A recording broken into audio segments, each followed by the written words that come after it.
৯ জন বিশিষ্ট ব্যক্তি এবং একটি প্রতিষ্ঠানকে ২০২৬ সালের ২১শে পদক প্রদান করেছেন গণপ্রজাতন্ত্রী বাংলাদেশ সরকারের মাননীয় প্রধানমন্ত্রী তারেক রহমান। পদক প্রদান অনুষ্ঠানে তারেক রহমান বলেন, শিল্প সাহিত্যের রাজনীতিকরণ কখনোই সভ্য দেশের পরিচয় নয়। বিজ্ঞান প্রযুক্তির উন্নয়নের মাধ্যমে দেশকে এগিয়ে নিতে কাজ করবে সরকার।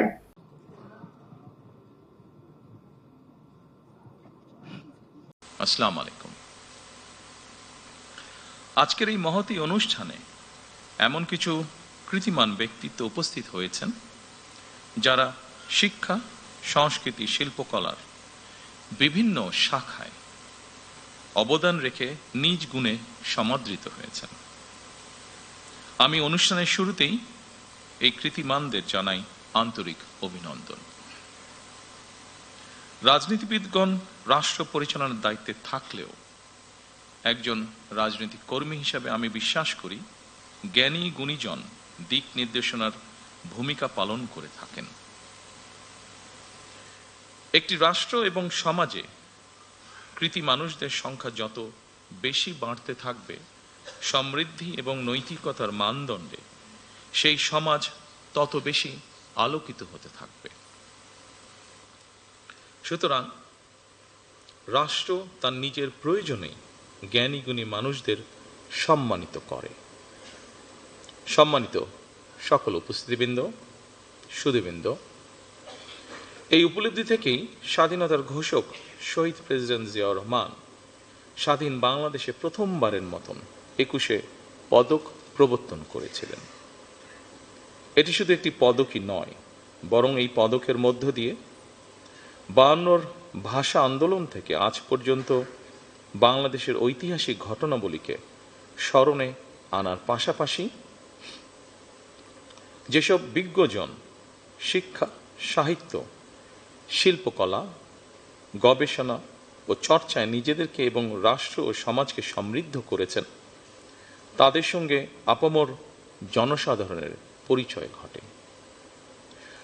শুরুতেই ৩টি বিষয় পুরস্কার প্রদানের মাধ্যমে ১৯৭৬ সালে রাষ্ট্রীয় সম্মাননা পুরস্কার ২১শে পদকের যাত্রা শুরু হলেও বর্তমানে ভাষা আন্দোলন, মুক্তিযুদ্ধ, শিক্ষা, গবেষণা, শিল্পকলা, বিজ্ঞান ও প্রযুক্তি সহ সম্ভবত কমপক্ষে ১২টি ক্ষেত্রে বিশেষ অবদানের জন্য এই সম্মাননা দেওয়া হচ্ছে।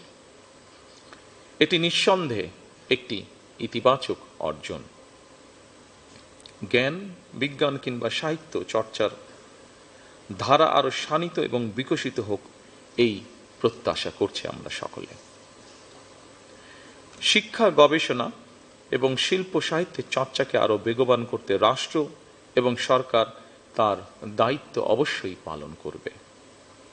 আমি বিশ্বাস করি শিক্ষা, গবেষণা এবং শিল্প সাহিত্য চর্চাকে রাজনীতিকরণ করা কখনোই সভ্য সমাজের পরিচায়ক নয়।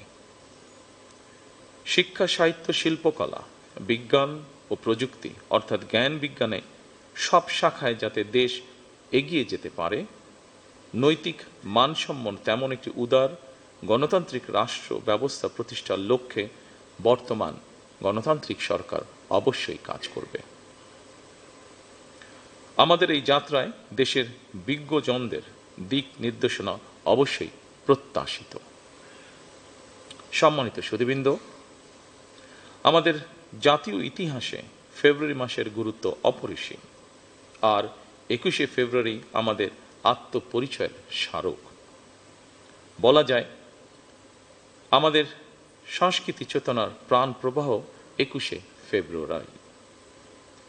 অপরদিকে ২১শে ফেব্রুয়ারি একদিকে মাতৃভাষা মর্যাদা প্রতিষ্ঠার সংগ্রাম এবং একই সাথে এটি ছিল জালেমের বিরুদ্ধে নিজেদের অধিকার প্রতিষ্ঠার আন্দোলন।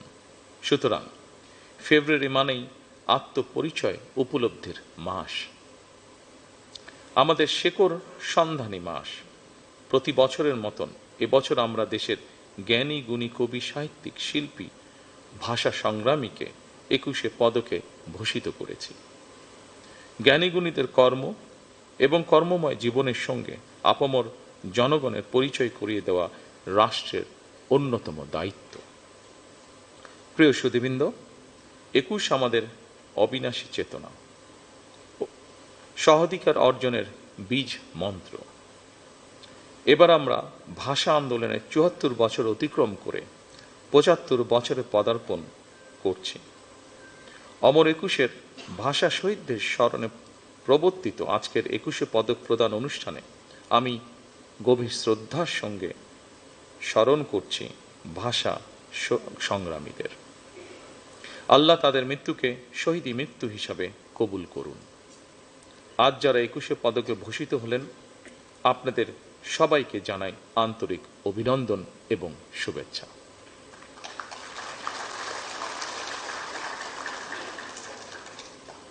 আপনাদের সৃজন মুখর জীবন আরো দীর্ঘ হোক, কল্যাণময় হোক, আল্লাহর দরবারে সেই প্রার্থনা করছি।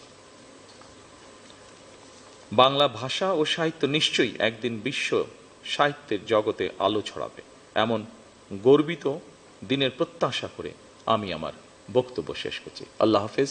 বাংলাদেশ জিন্দাবাদ।